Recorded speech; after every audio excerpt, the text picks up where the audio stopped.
José Antonio es uno de los nuevos emprendedores que hay en Castilla y León. Con 28 años ha abierto esta cafetería en Soria. Es un ejemplo de los 181.000 trabajadores autónomos con los que cuenta la comunidad. Hoy van a conocer su historia.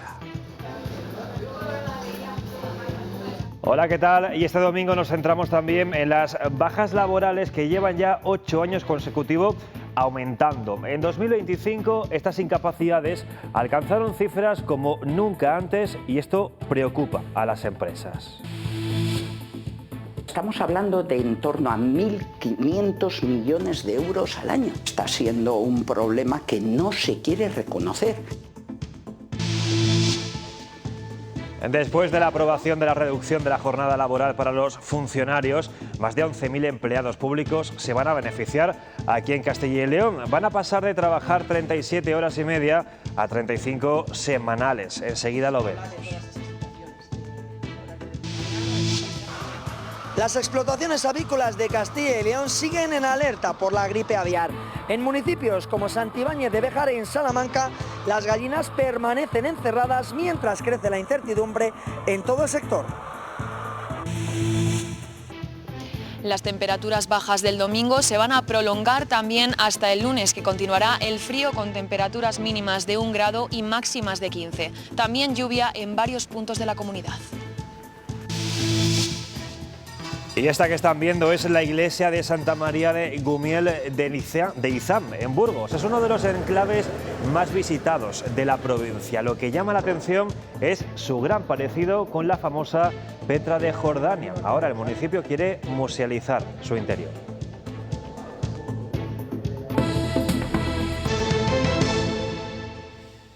En el año 2025 las incapacidades temporales alcanzaron cifras récord, fíjense. En Castilla y León se registraron más de 314.000 bajas por contingencias comunes. Es un 47% más que hace ya 8 años. Los empresarios advierten de que el absentismo se trata ya de un problema estructural que no se quiere reconocer y que puede llegar a suponer un coste millonario para el tejido productivo.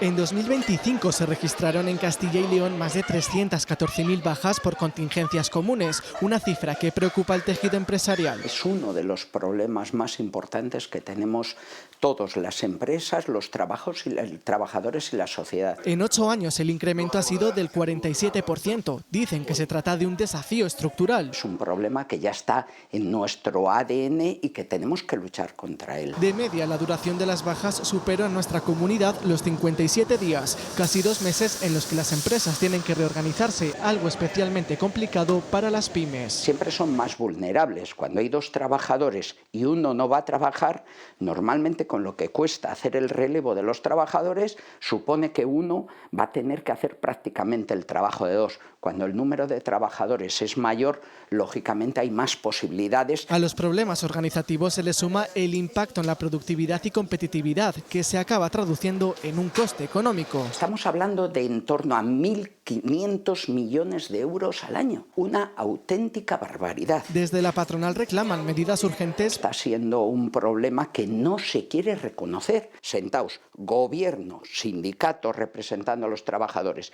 y empresarios, tenemos que buscarle una solución. Porque si no se actúa, advierten, el absentismo será un lastre para la economía de Castilla y León. En febrero se registraron más de 19.500 solicitudes de prestación por empleo, la mayoría de ellas contributivas. En total, más de 58.000 ciudadanos de la comunidad recibieron prestaciones por desempleo durante ese mes. Y mientras tanto, crece el pluriempleo. En septiembre, según los últimos datos de la Seguridad Social, más de 1 millón de personas en España tuvo al menos 2 trabajos. Y Castilla y León cerró el primer trimestre de este año con algo más de 181.000 trabajadores autónomos. Es una cifra ligeramente inferior a la del anterior trimestre y es que los emprendedores siguen manifestando dificultades para mantener abiertos sus negocios. Pero aún así hay quien se anima a emprender. Van a conocer el siguiente caso en Soria. Él es José Antonio. Tras toda una vida detrás de una barra, a sus 28 años ha decidido emprender y abrir su propia cafetería. He trabajado desde los 18 añitos en el mundo de la hostelería y es un mundo que me ha gustado siempre mucho. El trato sobre todo con el cliente y el agradar sobre todo con el trato a la clientela que viene. Apenas lleva un mes como autónomo y ya conoce lo que es el dolor de cabeza del emprendedor que supone la burocracia. Aparte que en la educación nunca te enseñan qué es lo que tienes que hacer y qué papeles tienes que hacer, el tema de licencia sobre todo, o el pedir ciertos trámites que igual tardan más tiempo del que yo espero, y es lo que me come un poco la cabeza el tener que estar pendiente. Las ayudas son un pilar fundamental para perfiles similares al de José, pero no siempre es fácil encontrar ese apoyo. Tampoco es que esté muy publicitado, al final te tienes que buscar un poco tú las habichuelas, el ir a preguntar pues eso a Cámara o al Ayuntamiento, Junta, y claro, tienes que buscarte tú la información. Sí que es verdad que luego durante el año se abren muchas ayudas. A pesar de ello, las ventajas de tener un negocio decantan la balanza. Te levantas más motivado y con muchas ganas cuando el proyecto es tuyo y cuando la idea es tuya, a que ayudar a la idea de otro o al proyecto de otra persona. Y que encima, si funciona, te vas todos los días a dormir con una satisfacción enorme. Una apuesta por lo propio y con la ilusión de un nuevo comienzo. Y el pasado 27 de marzo el Gobierno aprobó la reducción de la jornada laboral de los funcionarios. Pasarán de trabajar 37 horas y media a 35 semanales, una medida que va a beneficiar a más de 11.000 empleados públicos aquí en Castilla y León. Eso sí, aún queda por presentar la resolución donde se establezcan los turnos de trabajo y los nuevos horarios. Desde los sindicatos insisten, no se trata solo de trabajar menos horas, sino de redistribuir el tiempo de forma eficiente para mantener los servicios. No va a afectar en la atención al ciudadano, entonces lo que sí va a afectar son las otras horas que hacemos fuera de la jornada de atención al ciudadano. Es posible que se necesite más personal, pero antes de tratar de pensar si necesitamos más personal, lo que deberíamos es cubrir todas las vacantes que hay en la comunidad autónoma. Tras el acuerdo el pasado 27 de marzo, el Ministerio para la Transformación Digital y de la Función Pública tiene aún unos días para aterrizar los detalles en una resolución que sirva como marco para todos los funcionarios de la Administración General del Estado. En la que se establezca cómo quedarán todos los tramos de trabajo y las adaptaciones que hay que hacer en todos los centros de trabajo. Sin embargo, la aplicación no será automática, ya que hay colectivos con necesidades concretas. Por ejemplo, instituciones penitenciarias. Habrá que establecer, si siguen haciendo los mismos turnos, pues compensación en días. Eso en el acuerdo se establece que se negociará en la mesa de negociación. Y otros a los que la reducción no les afecta. Policía Nacional y Guardia Civil queda excluido. Vamos a hacer 36 horas de jornada laboral más que cualquier otro funcionario del Estado. Por eso se sentarán en una mesa de negociación con la Secretaría de Estado de Seguridad para, entre otras cosas, pedir que se les incluya en esta reducción a 35 horas semanales. Ojo a esto porque hace ya 10 días que se levantó el confinamiento de las granjas de aves, pero aquí en la comunidad todavía hay más de 200 que permanecen bajo restricciones. La gripe aviar sigue marcando el día a día del sector avícola en Castilla y León. En explotaciones como esta en Santibáñez de Béjar, en Salamanca, las gallinas llevan meses encerradas como medida preventiva para evitar contagios, en unas restricciones vigentes desde el 11 de noviembre del año pasado, aunque en los últimos días la gran mayoría de explotaciones del territorio nacional han dejado de tener estas limitaciones, aún permanecen activas en aquellas incluidas en el anexo del BOE, especialmente en zonas de especial riesgo como los entornos cercanos a humedales. De hecho, hasta esta misma semana, cerca de medio centenar de explotaciones en provincias como Palencia, Burgos, Zamora o Salamanca continuaban cerradas administrativamente. Eso sí, el sector confía que en los próximos días se levanten definitivamente estas restricciones. En Santibáñez de Béjar, en Salamanca, la gripe aviar ha condicionado durante meses el trabajo en explotaciones avícolas como esta, donde las gallinas han tenido que permanecer encerradas. Entre ese mes y medio de adaptación ya nos llegó la primera comunicación de la Junta de Castilla y León que no podíamos sacarlas. Una medida preventiva que busca evitar el contacto con aves silvestres y reducir el riesgo de contagio. En los últimos días muchas explotaciones han ido recuperando la normalidad, pero no todas lo han hecho al mismo tiempo. Estoy segura que la persona que ha pensado que tienen que seguir confinadas nunca jamás ha pisado una explotación. Las que están en zonas cercanas a humedales han tenido que esperar más por su mayor riesgo. En Castilla y León, varias explotaciones han mantenido estas restricciones hasta esta misma semana. Ahora ya pudiendo abrir pronto, que esperemos que sea pronto y que se pueda solventar este problema lo antes posible, yo creo que las administraciones lo que deberían de hacer es buscar soluciones factibles, no cerrarnos. Ahora todas ellas confían en poder recuperar la normalidad en los próximos días. Según los expertos, el problema de la gripe aviar ha sido el más grave que ha vivido la avicultura de Castilla y León en toda su historia. Más del 20% de las gallinas de puesta de Castilla y León hubo que sacrificarlas. Desaparecieron 2 millones de huevos diarios del mercado. De las 550 granjas avícolas de la región, fueron 15 las afectadas, pero las restricciones han sido de obligado cumplimiento para todas, lo que ha generado importantes pérdidas en el sector. Son muchos meses, lo que tiene que estar parados, las ayudas que hay actualmente no aportan todo lo que estaba en la actividad de la granja, son granjas que todavía no han recuperado la plena producción. Para las granjas de la exportación estamos hablando de cerca de 6 millones de euros las pérdidas. Un problema que está lejos de ser algo puntual. En Europa está ocurriendo día sí, día también, y esto en España nos tenemos que acostumbrar a que este riesgo lo vamos a tener que soportar durante los próximos años. Según el Ministerio de Agricultura, esta próxima semana serán levantadas las últimas restricciones en todo el territorio nacional, pero desde el sector creen que hasta el final del verano no se podrá recuperar el 100% de la actividad. Los incendios del pasado verano dejan un mensaje claro. La limpieza de las superficies forestales es fundamental para evitar el avance del fuego. En este sentido, el ganado extensivo es un gran aliado. El hecho de meter ovejas, cabras, ¿vale? Todo este ganado por el monte va a limpiar el sotobosque de una manera mucho mejor de la que podría hacer una cuadrilla forestal. Tienen el superpoder de convertir la fibra, que para nosotros es con lo que se hacen los pellets, en energía interna, en calorías.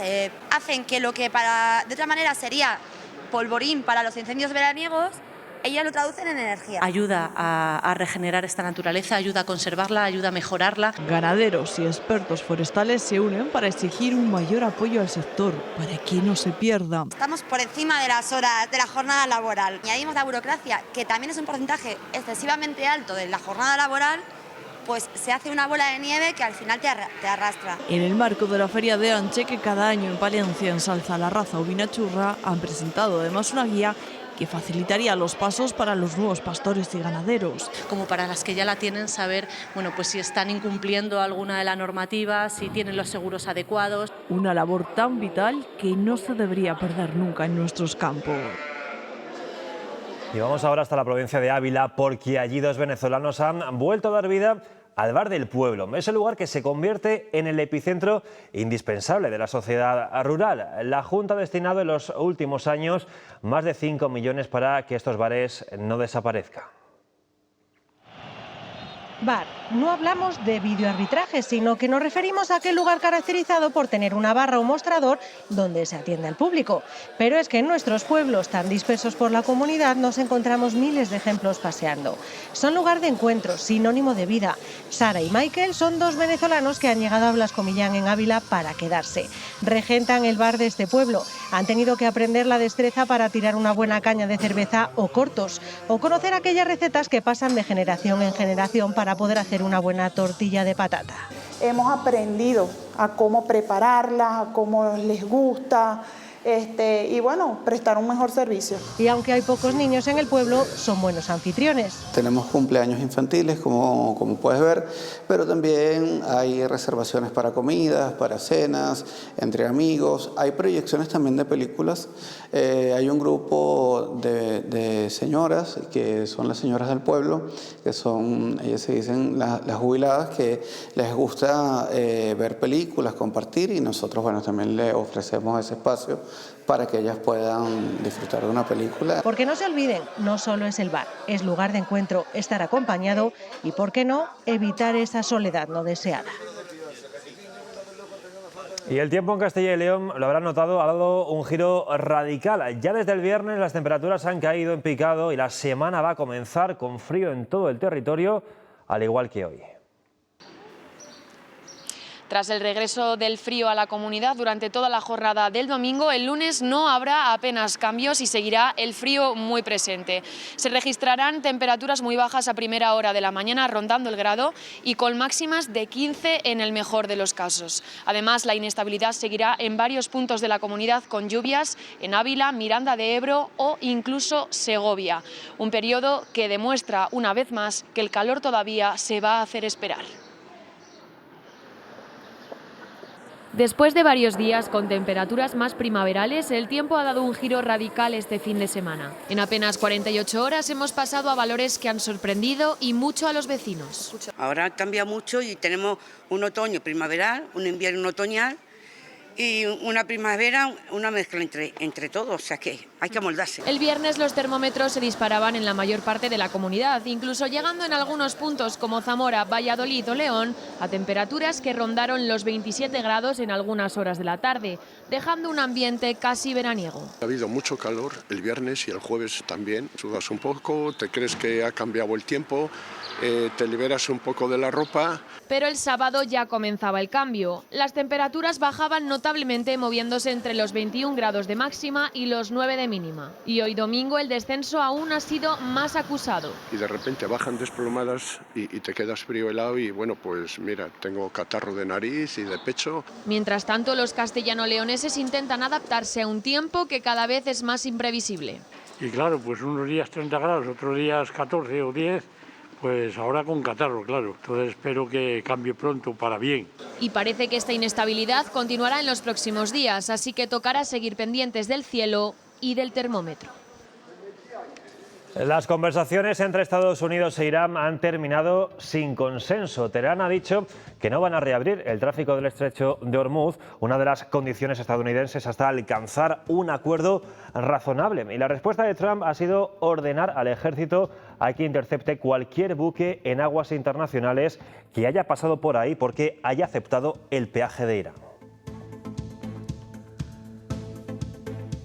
Rusia anuncia que reanudará los ataques contra Ucrania cuando expire la tregua por la Pascua Ortodoxa que se concluye esta medianoche. El Kremlin dice que no aceptará una clase de hostilidades a largo plazo hasta que las tropas ucranianas no acepten abandonar el Donbass.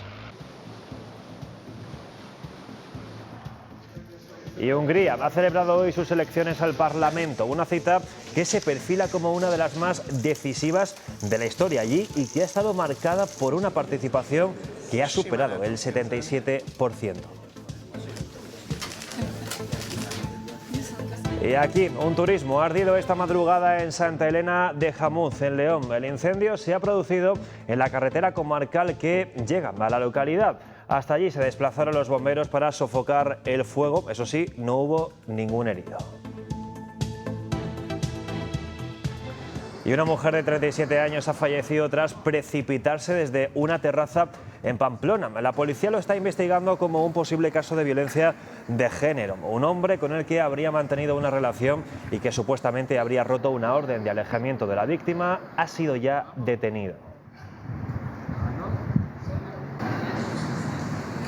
Y un motorista fallecía anoche en Palencia. Ocurría en una de las vías principales de la ciudad. Un hombre de unos 40 años fallecía anoche en Palencia, en esta avenida que discurre de manera paralela al río Carrión. Al parecer chocaba contra el bordillo mientras conducía su motocicleta, se golpeaba en la acera, los servicios sanitarios le encontraron inconsciente y nada pudieron hacer por salvar su vida. Con esta víctima serían 4 las personas que han fallecido en las vías palentinas. En lo que llevamos de 2026, 3 más que el año anterior, que 2025 a estas alturas. También en Palencia la policía ha desarticulado una célula dedicada al hurto de mantas de joyas que actuaba por todo el país. Distraían a los dependientes y, así como están viendo, ocultaban el botín entre ropa y bolsos. Después abandonaban el establecimiento con total tranquilidad. El botín asciende a más de 500.000 euros.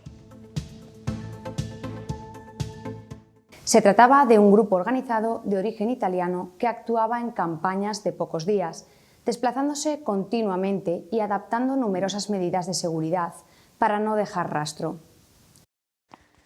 Y cada día centenares de objetos se pierden por la calle o establecimientos y muchos van a parar a dependencias policiales. Es el caso de la comisaría de Ponferrada, donde se custodian, gestionan y también se facilita la devolución de lo extraviado.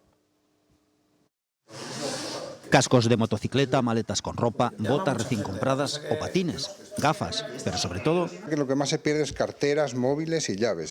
Aquilino Borraz, intendente de la Policía Municipal de Ponferrada, afirma que los objetos son entregados a los agentes en la vía pública o acercados por la población a la comisaría, donde se agolpa también la documentación extraviada, que es lo que más se intenta recuperar. Cuando una persona pierde la documentación o pierde algo, va a denunciar. Sobre todo si es documentación, va a denunciar. Y desde comisaría pues ya le dicen, compruebe a ver si en policía local o en Guardia Civil se lo han recuperado. 2 años es el tiempo de custodia de todos estos objetos. Legalmente son 2 años lo que hay que mantenerlo. Durante 2 años tenemos que custodiarlo y a partir de ahí pues bueno, se destruye o se entrega a asociaciones sin ánimo de lucro si sirve para algo. Pero también se pierde dinero que, si no es reclamado en ese tiempo o no es posible acreditar la propiedad, es devuelto a la persona que lo encontró. Hace un par de meses entregamos 1.090 euros.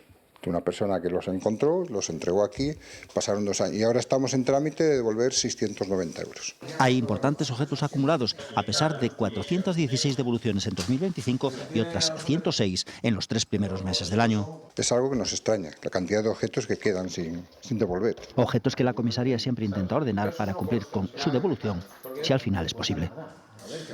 En Bezoya, después de toda una vida de mineralización muy débil para vivir muy fuerte, sabemos que somos muy de cantar hasta debajo del agua y de coger esta botella que está llena de muchas vidas y bebérnosla de un trago una y otra vez. Y si tú también eres muy de esto, es que eres muy de Bezoya, agua de mineralización muy débil para vivir muy fuerte. Los hórreos del norte de la península ya cuentan con el máximo reconocimiento cultural del Estado. Se acaba de aprobar su declaración como manifestación representativa del patrimonio cultural inmaterial. En la provincia de León hay un número muy importante de ellos. Durante siglos, los hórreos han formado parte del paisaje de muchos pueblos de la provincia de León. De hecho, León cuenta con más de 300 hórreos. Ahora, con la declaración de bien patrimonial inmaterial, no solo se pone en valor su tradicional arquitectura, sino que también su legado cultural y social. Estas construcciones, diseñadas para proteger las cosechas de la humedad y los animales, representan hoy mucho más. Concentran saberes, oficios, tradiciones y formas de vida.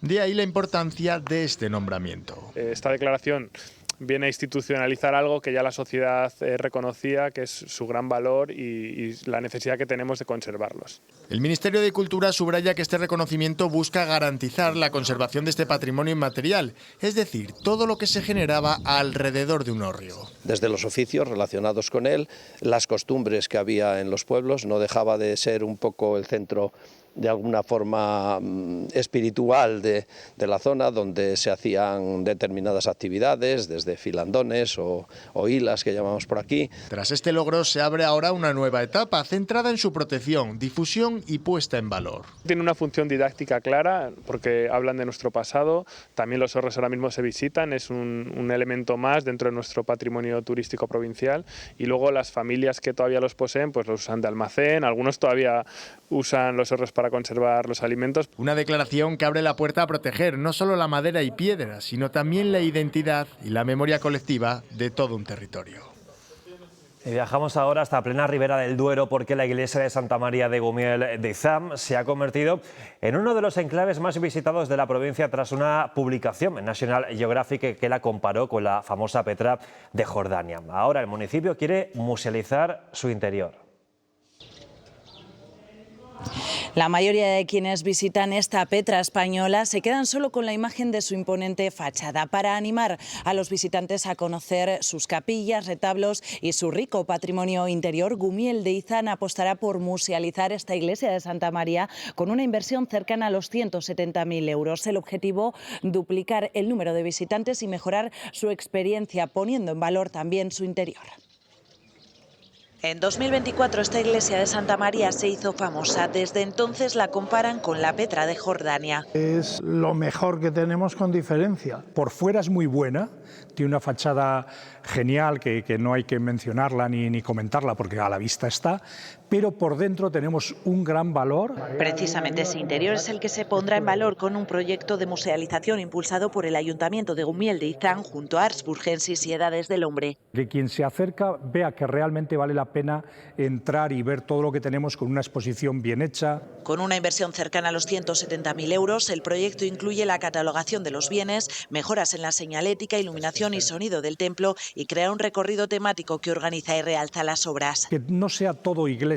Se pondrá en valor así el altar mayor de tal relevancia que 4 de sus relieves forman parte de la actual edición de las Edades del Hombre, o esta capilla del Rosario donde se guardan varios capiteles del desaparecido monasterio de San Pedro de Gumiel. Que den seguridad también a quien lo visita. También se mejorará la accesibilidad y se añadirán elementos digitales, todo para enriquecer una visita que hacen unas 14.000 personas al año. Vamos a doblar en visitantes. La Diputación de Burgos financiará el 70% de este ambicioso proyecto. El 30% restante lo asumirá el propio ayuntamiento. Y el artista Pablo Picasso está de actualidad estos días por la petición del gobierno vasco de trasladar el cuadro del Guernica a Bilbao, pero hoy nos centramos en descubrir los orígenes del pintor malagueño en un pequeño pueblo de Soria. Esta es la partida de nacimiento de José Blasco Gil, bisabuelo de nada menos que Pablo Ruiz Picasso. Y es que el afamado artista tiene raíces en la provincia de Soria, concretamente en Arguijo, perteneciente al municipio de La Póveda. Su bisabuelo, José Blasco, era descendiente de aquí, de Arguijo. Era hijo de Gaspar y era hijo también de Josefa Gil, que descendían respectivamente de Arguijo y de La Póveda, para que veamos toda esa vinculación. Fueron unos estudiantes del Colegio Las Pedrizas los que descubrieron los orígenes sorianos de Picasso investigando sobre el pintor para un trabajo escolar. Una vez que los chavales, que esos jóvenes nuestros hacen el descubrimiento, pues desde luego también desde el ayuntamiento nos ponemos manos a la obra. Y lo que estamos ahora es trabajando en ver cuál podía ser la vivienda de todas esas familias de aquellos años. Hay que recordar que José Blasco nació en Arguijo en 1767. Ha llovido un poquito, podremos encontrar un poquito más de lo que es y de dónde vivieron esos antecesores de Pablo Ruiz Picasso. Una marquesina de autobús a la entrada de la localidad recuerda la obra de Picasso para que todo el que pase por la Nacional 111 conozca la vinculación de este pequeño pueblo con el artista universal.